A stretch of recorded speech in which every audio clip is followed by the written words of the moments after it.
Well, at the moment, we sort of see gold fairly priced based on our sort of proprietary models that we have in-house. Silver a little bit overvalued, probably about $1.30 overvalued at the moment.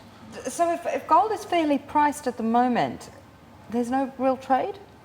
No, not if you think in terms of dollars. Yes. I mean, if you're a dollar thinker and you're trying to make a profit in dollars, then possibly not in the short term. But I think a lot of investors that we sort of talk to always have a sort of permanent allocation to precious metals. And so they're sort of looking at that as a safety part of their portfolio and also a wealth sort of store. So they're more interested in actually sort of growing the balance of gold and sort of always holding a balance of gold and not so much thinking about purely dollar sort of profit. Right, okay. Now, over the long term, is there a dollar profit to be made if you're long?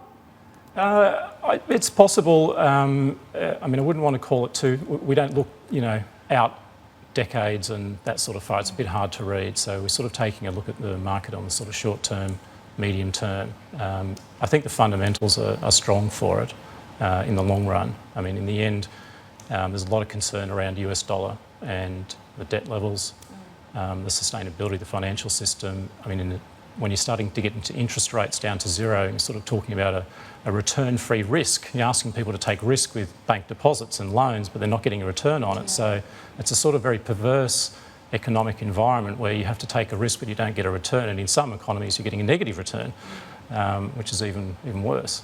So you were telling me during the break that you're essentially creating some new products on the market, you could say, that allows investors to get access to the underlying physical product, gold.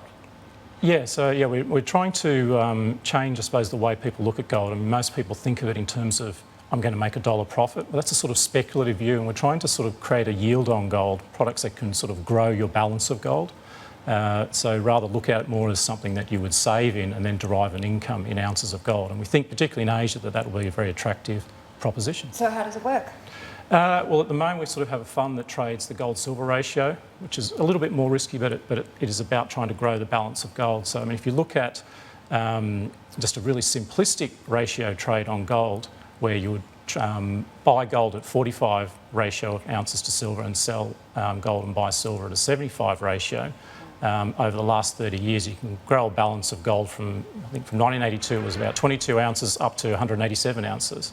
So that rebalancing and switching between gold and silver at strategic points in time can actually result in much better returns than just sitting on gold.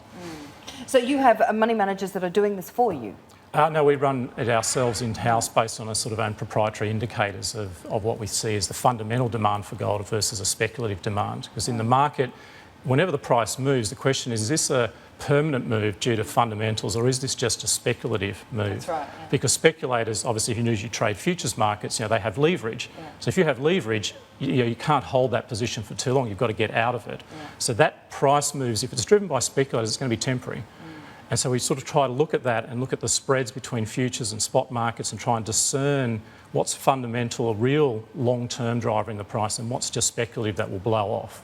And so we use that to try and time and get a sense of how strong the metals are.